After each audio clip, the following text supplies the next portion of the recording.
Her true story from Alaska.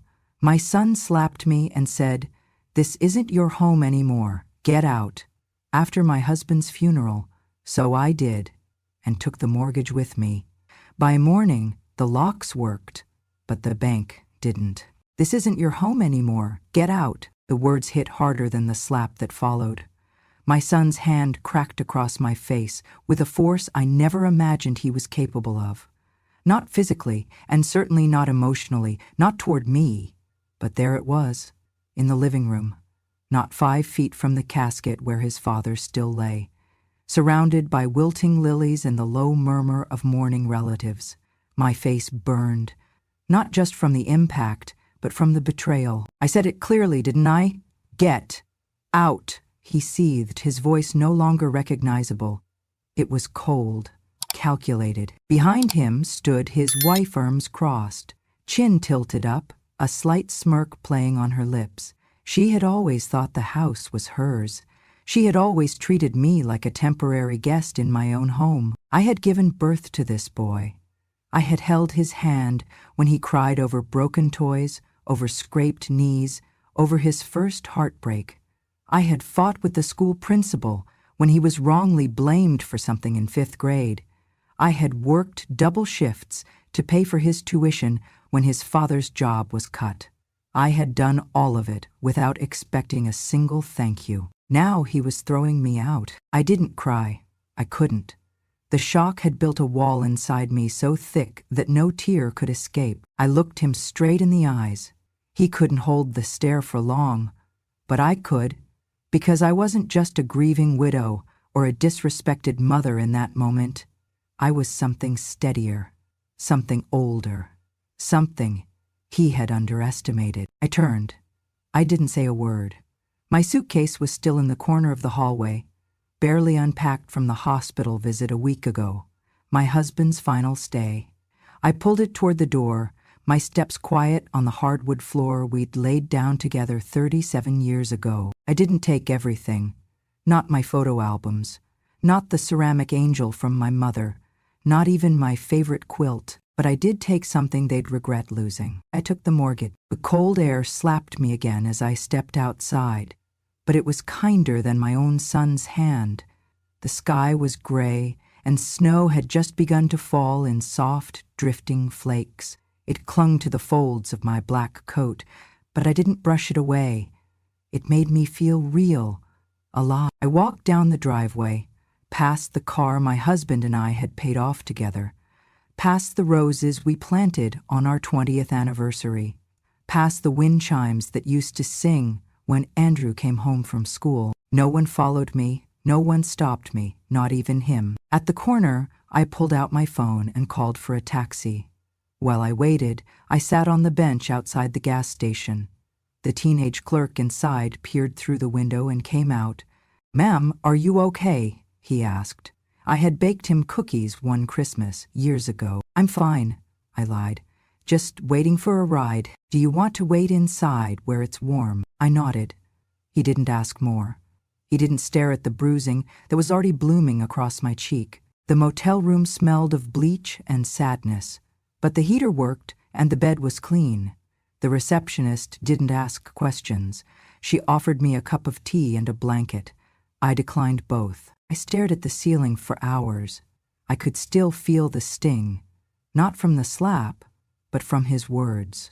"This isn't your home anymore." I had scrubbed every inch of that house, paid half of it, cooked in it, prayed in it, fought for it. It wasn't a house. It was a life. And now I was told to leave it behind like it was a suitcase. But I hadn't told them everything. I hadn't told them that the mortgage wasn't just in my late husband's name.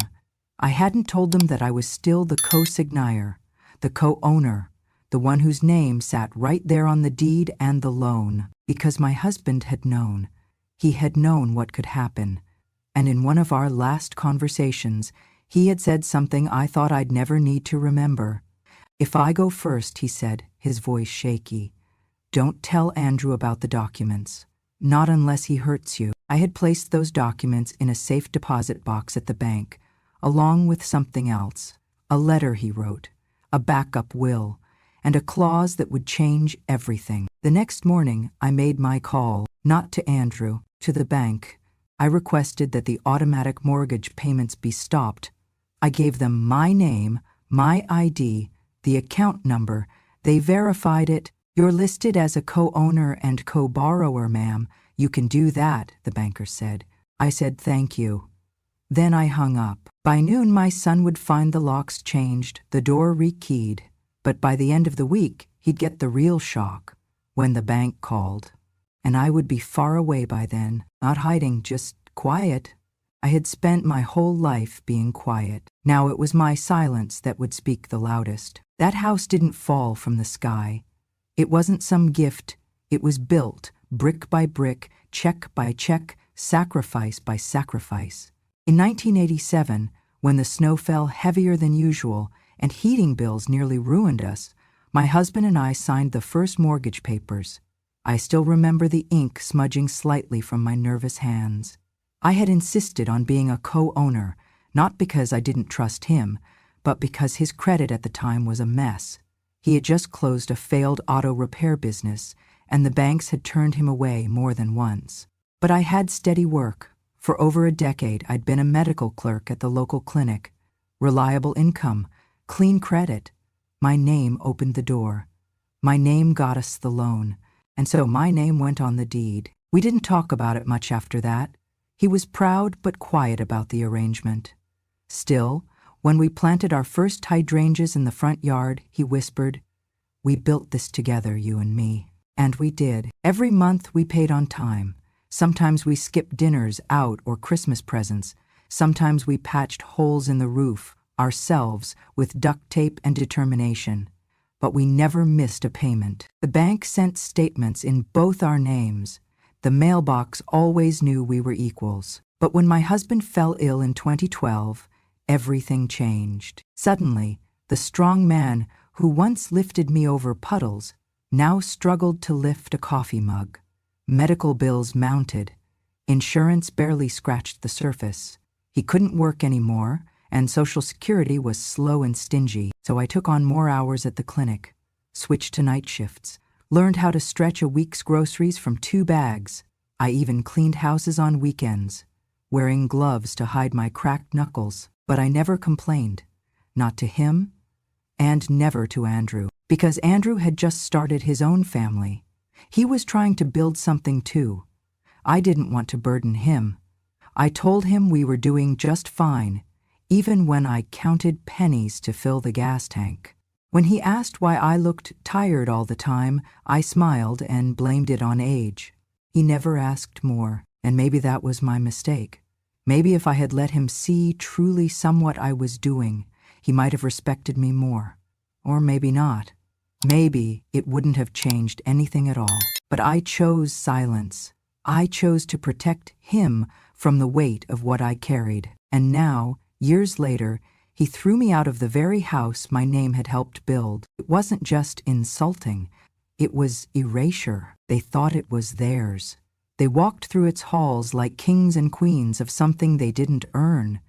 His wife changed the curtains, repainted the living room, remodeled the kitchen, all without ever once asking me. She said it was her domain.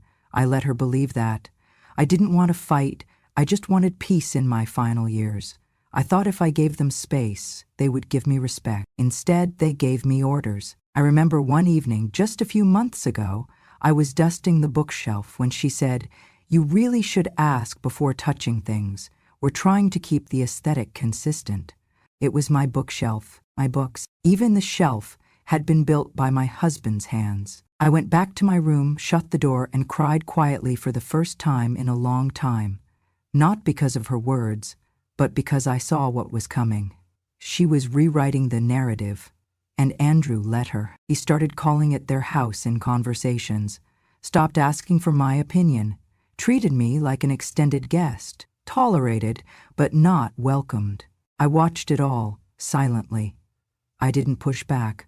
I didn't wave around documents or make scenes, but I never threw anything away. Every mortgage document, every payment slip, every copy of the deed, I kept them in a neat manila folder in my bottom drawer. And when my husband died, I took that folder and placed it in a safe deposit box at the bank, along with a backup copy of his will and a letter he left for me, just in case. I had protected Andrew his whole life, but I had protected myself too. Now when they slammed that door in my face, they thought they were finally in control. They didn't know the history. They didn't know the house wasn't just wood and drywall and paint. It was names on paper, and one of those names was still mine. A week before he died, my husband called me into the bedroom while Andrew and his wife were out buying groceries. He was lying in bed, thinner than I had ever seen him, the curve of his bones showing through his flannel pajama top. But his eyes were sharper than they'd been in weeks. "Come sit," he said, patting the edge of the mattress. I sat. He reached into the drawer beside the bed and pulled out a small brown envelope. "Don't open it now," he said, placing it in my hands. "And don't tell Andrew it exists. Not unless—" He trailed off, coughing. "Not unless what?" I asked gently. He looked at me for a long moment, then said, "Not unless he hurts you." I stared at him, confused. "What do you mean, hurts me?" "I mean—" He paused, collecting his breath. "I've seen how he speaks to you sometimes, the way she treats you, and he lets her." I swallowed hard. I didn't want to talk about that, not with him in this condition. "Not now." "You're overthinking," I whispered. "He's just stressed." But my husband shook his head. "No, you've been too generous with your forgiveness. That's why I had the papers drafted. I had the lawyer include something, just in case, because if I go before you and they turn on you, I want you protected." I tightened my grip on the envelope. "What's in here?" "A second will, a supplemental clause. It's notarized, it's legal. If Andrew ever insults, abuses, or evicts you from this home, he loses all claim. Every penny, every title, every right." My hands trembled. He continued, "I didn't want it to come to that, but I needed to know that if I'm not around, you still have some control, some justice." I nodded, eyes burning. I leaned forward and kissed his forehead. "Thank you," I said, voice breaking. "But I hope I never have to use it." He smiled faintly. "Me too." He died 5 days later. The funeral was simple, cold, quick.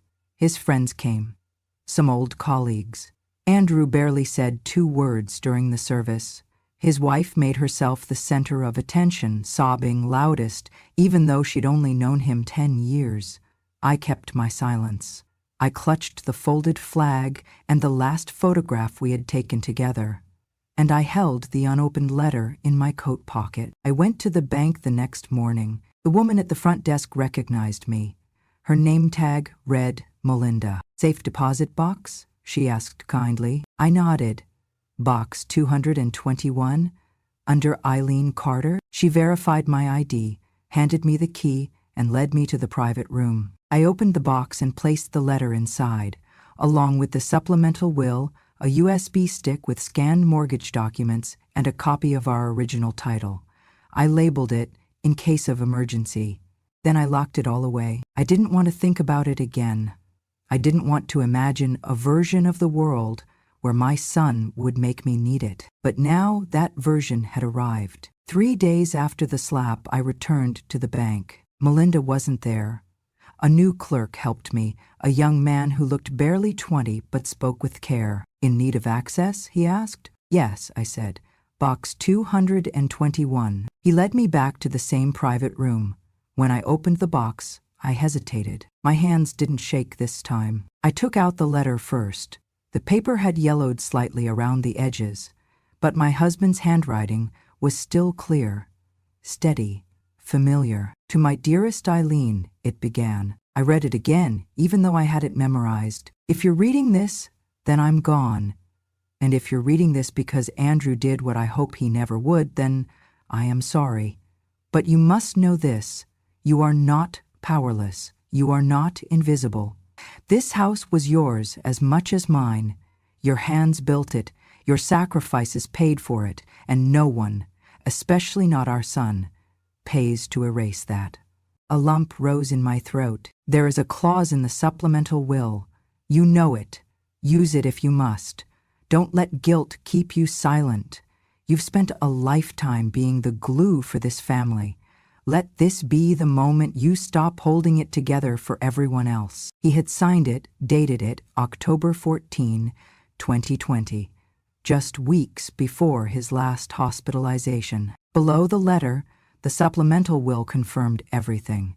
It named me as primary executor, custodian of the estate, and included a very specific clause. In the event that my son, Andrew Carter, physically or verbally abuses my wife, Eileen Carter, or attempts to evict her from the family home, all inheritance rights under this will shall be null and void.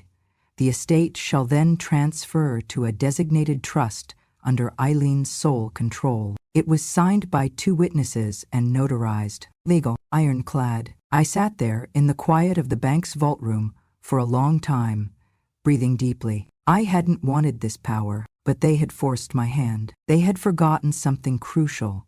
Just because I had been quiet didn't mean I had been careless. I returned the documents to the box, took out the USB, and slid it into my purse. I would send the files to the lawyer later today, along with the recording I'd made the night of the slap, because that too I had preserved. His words were clear. "This isn't your home anymore. Get out." It was all I needed. Proof and purpose. My husband had prepared me. Now I would prepare the reckoning. I arrived at the bank the very next morning. The snow had crusted into ice overnight, and the sidewalks were slick beneath my boots. But I walked carefully, deliberately, not slowly, just with intent. I was not stumbling. I was not afraid. I was not broken. I was done being silent for the sake of peace. By 9:05 a.m., I was seated across from a loan officer in a small glass room. Her name tag read Jessica. She wore a burgundy blazer and had kind eyes, but I saw the flicker of curiosity in them when she read my request. "You'd like to terminate the automatic mortgage payments, Mrs. Carter?" "Yes," I said firmly, "and I'd like to review the full loan file, originals if possible." Jessica blinked. "We can prepare copies for you. Are you aware that this action may affect—" "I'm the co-borrower," I interrupted. "The loan is under both my late husband's name and mine. I have every right to withdraw authorization. You'll find my name on every page." She paused, tapping her keyboard. Then she nodded. "You're correct, and you are also listed as a co-owner on the property title." "I know," I said. "Please, prepare the documents." She excused herself briefly, and when she returned, she had a thick manila folder with my name neatly typed on the tab. I smiled faintly at the sight of it. 35 years of payments, statements, renewals, all accounted for. All mine to claim. I signed the revocation form. It took less than 10 minutes. 10 minutes to undo what they believed was permanent. Jessica handed me the file. "Is there anything else I can assist you with, Mrs. Carter?" "Yes," I said. "I'll be transferring the file to my lawyer later today. In the meantime, please flag the account. No one is to resume payments or renegotiate terms without my written consent." She nodded. "Of course. We'll place a lock on it." As I left the bank, the wind caught my coat. I pulled it tight around me, but inside, something warm flickered. Not anger, not revenge, just assurance, a quiet kind of strength. I had been preparing for this moment, even when I didn't realize it. At home, in the tiny one-room apartment I had taken on a monthly lease, I opened my laptop and plugged in the USB. The folder opened instantly, scanned copies of every critical document. My husband had been meticulous. He had labeled each file by date, by type, by legal reference. At the bottom, I added one more, the recording from the night Andrew slapped me. I had recorded it out of habit. After my husband's first stroke, I had developed the habit of recording important conversations, doctor's instructions, medication lists, even grocery orders. That night, I had been carrying the same small recorder in my coat pocket, intending to make a note to refill my prescription. Instead, it captured everything. His voice, the slap, the exact words, "This isn't your home anymore. Get out." It was damning, clear, unmistakable. I uploaded the file to a secure drive and emailed it to the woman who had helped my husband draft the supplemental will, his former attorney. Subject: RE urgent. Activation of Clause 17B. I attach everything: the recording, the scanned will, the mortgage file. 5 minutes later, my phone rang. Mrs. Carter? Yes. This is Megan Dale. I received your email. I've reviewed everything. Her voice was calm, steady, professional. I want you to know, I'm sorry for what happened, but more importantly, you've done everything right. I said nothing. Megan continued. Clause 17B is valid. The audio recording verifies both verbal abuse and unlawful eviction. As per your husband's will, your son forfeits all inheritance rights, effective immediately. Can you act on this now? Yes. I'll file the notification today. We'll issue a cease claim letter to your son's attorney and freeze all disbursement of estate assets. Do you have a place to stay? For now, I said, I'd advise we schedule a formal review this week. But in the meantime, rest assured, you are no longer powerless. I thanked her and I hung up. That night, I sat in the armchair by the window. The motel was modest, but the view was clean. No traffic, no yelling, no passive-aggressive sighs at dinner. Just silence. Not the silence of being ignored, the silence of being free. I thought of my husband, how he had anticipated this, how he had worried. Not about death, but about what would come after. About me, left behind in the care of a son who forgot how to care. I had forgiven Andrew many times in life, for the missed birthdays, the short tempers, the little lies. I had told myself that was what mothers did, that love meant enduring. But love should never mean erasing yourself to keep the peace. I had done that for too long. The next day, Megan filed the necessary documents. The court issued a preliminary freeze on the estate. My son would be notified within 48 hours. At the same time, the bank processed my mortgage suspension. The system would flag any future payments as unauthorized. In the language of finance and law, I had become a wall, a legal, financial, and emotional wall that Andrew could no longer scale. I didn't call him. I didn't warn him. I simply acted, silently, precisely, because the most powerful thing a woman can do is remember everything they forgot she knew. The first time I saw it was through someone else's phone. I was at the pharmacy, waiting for my prescription, when the young woman behind the counter, who used to babysit my neighbor's twins, showed me a post. Mrs. Carter, I didn't know you moved out. Your daughter-in-law's been posting about the renovations. I stared at the screen. There it was, a bright, staged photo of the living room where my husband and I had once danced on our 25th anniversary. Now stripped bare. New flooring, white and gold curtains, a cream leather sectional, caption, fresh start, goodbye to the darkness, hello to our forever home. Darkness, that's what she called me. I nodded politely, took my bag, and walked back to my apartment without saying a word. But in my chest something began to settle. Not anger, not sadness. It was the strange, bitter taste of clarity. They truly believed they had won. They thought I had slinked away like an old coat they had finally donated. Outdated, no longer useful. They had no idea what was coming. The photos kept coming. Their kitchen remodel, their new mattress, a chandelier in the hallway. Finally ours, the captions read. She posted a boomerang video of Andrew hanging a framed sign that said, "Love lives here." They were nesting, boasting, inviting friends over for wine nights and charcuterie boards served on the dining table my husband built with his own hands. And through it all, not one message, not one call, not even a thank you for the decades I had poured into those walls. But then, exactly 31 days after I terminated the mortgage payments, the notice went out. The bank, efficient as always, sent a formal letter to the primary address on file. Subject: Default Notice, Carter Residence. Due to the co-borrower's revocation of payment authorization and failure to meet scheduled obligations, The mortgage is in breach of contract. If not resolved within 15 business days, the property will be marked for foreclosure and repossession. I didn't have to be there to see their faces, but I imagined it clearly.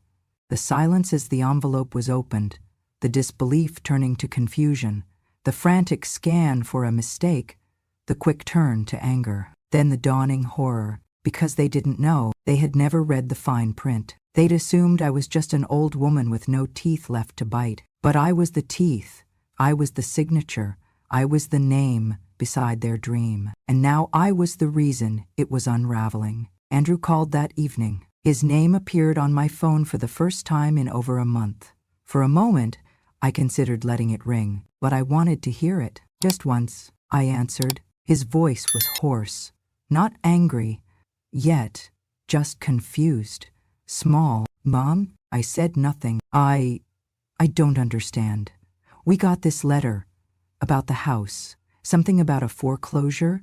What's going on? Silence. Did you do something to the payments? I waited 3 full seconds. Then I answered, slowly.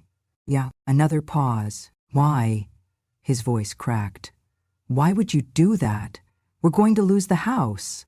I didn't respond. Mom, please, he continued. And now he was crying. I could hear it, the heavy, uneven breath of a man who had only just realized he was fallible. We didn't mean it. It was just, emotions were high after Dad's funeral. We weren't thinking. You weren't thinking. That's what they always said when they wanted to erase a choice they had already made. Please, he whispered. We can fix this. Just tell the bank it was a mistake. Restart the payments. We can talk. We can figure something out. I closed my eyes. This was the same voice that had ordered me out, that had stood silent while his wife stripped my life from the walls and painted over it in beige. I can't, I said simply. But it's your house too. No, I interrupted, calm as glass. You told me it wasn't.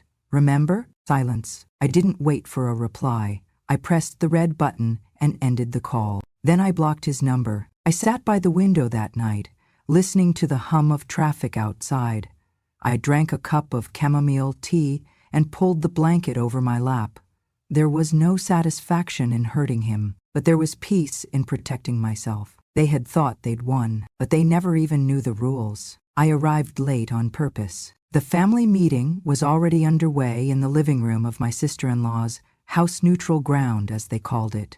A long table had been set, coffee brewed, plates of lemon cookies laid out, like we were gathering for a garden party rather than an execution. Andrew sat at the head of the table, next to his wife, who wore a pale pink blazer and a smile like porcelain, fragile and fake. When I opened the door, all conversations stopped. I didn't apologize for being late.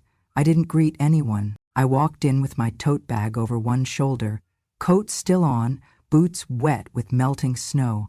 I made no excuses and gave no explanations. I simply walked to the center of the room, set the tote down, and began laying out what I had brought. 1, 2, 3, 4, each item placed carefully on the table. The original will, the supplemental will, the USB with the audio recording, a notarized copy of the mortgage agreement. No one said a word as I sat down across from Andrew. His eyes were already wide. His wife's fingers tightened around the edge of her chair. I folded my hands in my lap and looked to Megan, my lawyer, who had arrived 15 minutes before me, per my request. She stood. "Thank you, everyone, for coming," she said, her tone calm and professional. "I represent Mrs. Eileen Carter, widow of the late Mr. Thomas Carter. The purpose of this meeting is to formally disclose the legal updates pertaining to the estate of Mr. Carter." Andrew raised a hand, already flustered. "Wait, why is this happening now? I thought everything was all ready." Megan didn't blink. "Please allow me to finish." He shut his mouth. She picked up the supplemental will.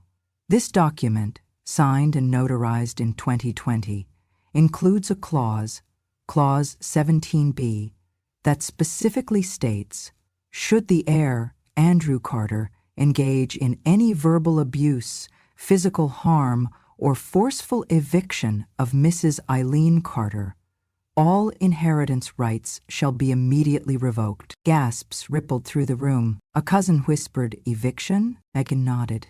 "We have submitted audio evidence of Mr. Andrew Carter stating, quote, 'This isn't your home anymore.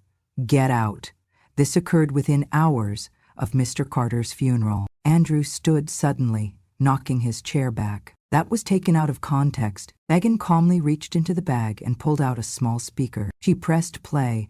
My son's voice filled the room, loud, clear, undeniable. "This isn't your home anymore. Get out." Then the sound of a slap, then silence. The room was frozen. Eyes flicked between me and him. No one moved. Andrew looked like he'd been punched in the gut. I stayed quiet. I didn't need to speak. The words had already spoken for me. Megan paused the recording. As a result, under the legally binding terms of this will, Mr. Carter forfeits all claim to the estate.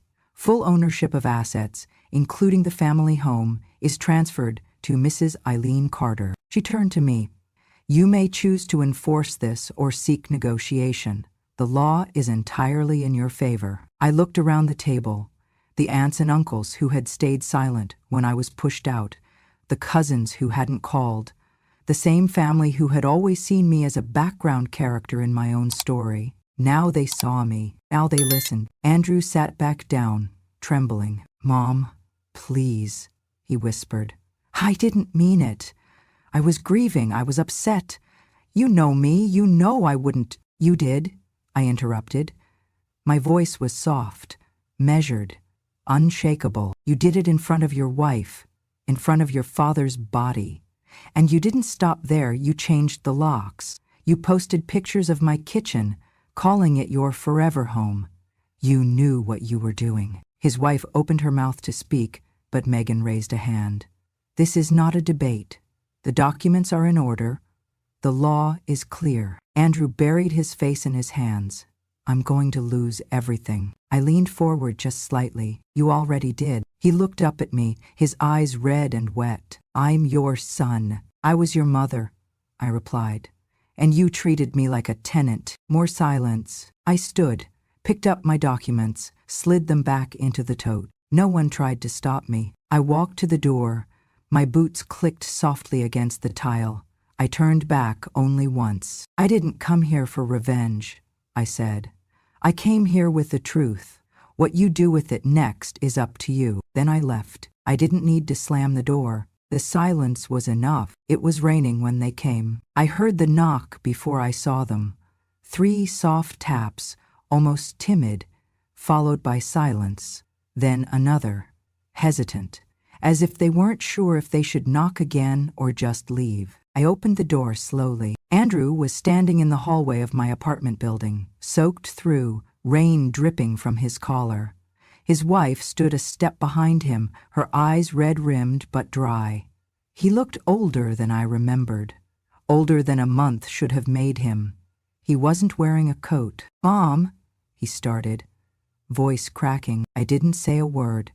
I didn't know where else to go," he stammered. "They said the house, the foreclosure, the letter. I tried to get them to stop it, but they said I wasn't authorized, that the payments had been suspended, that I had no standing." "You don't," I said flatly. His face twisted. He fell to his knees, right there on the old carpet outside my door. "Please, Mom, I'm sorry." "We're sorry." His wife bowed her head, but didn't kneel. She held her purse tight to her chest, her fingers clenched like claws. For the first time, she looked less like a woman in control and more like someone who had been cornered by consequences. "I made a mistake," he whispered. "We both did. We let our pride get in the way. We thought we were doing what was best, but we were cruel, and we were wrong." Still, I didn't move. "Just, please, Mom, if you could talk to the bank, reinstate the mortgage, let us take over payments. We'll pay everything. We'll make it right. You can come home. Or not, whatever you want. Just don't let us lose the house." I opened the door wider. He looked up, hope flickering. I didn't invite them in. Instead, I stepped past them into the hallway and reached into my purse. I pulled out a folded document in a clear sleeve. This, I said, handing it to him, is the deed transfer. As of yesterday, the house is no longer mine. He blinked, confused. What? I sold it, I said. To who? His wife asked, her voice sharp with panic. To the Elder Protection Foundation, I said. They'll convert it into a transitional home for senior women who've been displaced. Women like me. Andrew's mouth opened, but no sound came out. You sold it? He whispered. I nodded. Cash buyer. Immediate transfer. It's done. But his hands trembled as he clutched the paper. Why would you do that? It was our home. No, I corrected. It was never yours.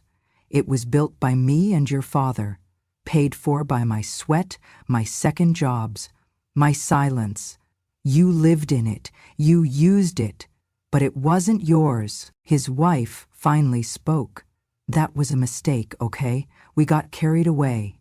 You could have talked to us. I tried, I said. Every time I was dismissed at dinner, every time you rolled your eyes when I spoke, every time you walked past me like I was furniture, I spoke plenty. You just didn't listen. Andrew looked at the floor. His shoulders shook. I don't want your apology, I said. I want your understanding. I do understand, he said, tears falling freely now. I was wrong. I looked at Himmy, son, my boy who once drew me crayon cards for Mother's Day, who once held my hand when crossing streets, who once ran into my arms after school. He had grown into a man who forgot where he came from, but now he was kneeling, and I had already stood up. I forgive you, I said, but I won't fix this for you. He nodded slowly, painfully. As I turned to go back inside, I said one last thing. I didn't keep the house, I kept my peace. Then I closed the door, and for the first time in years I locked it, not to keep people out, but to keep peace in. I used a portion of the sale to buy a small cabin by a lake in Alaska. Not the kind of place you'd find on a postcard.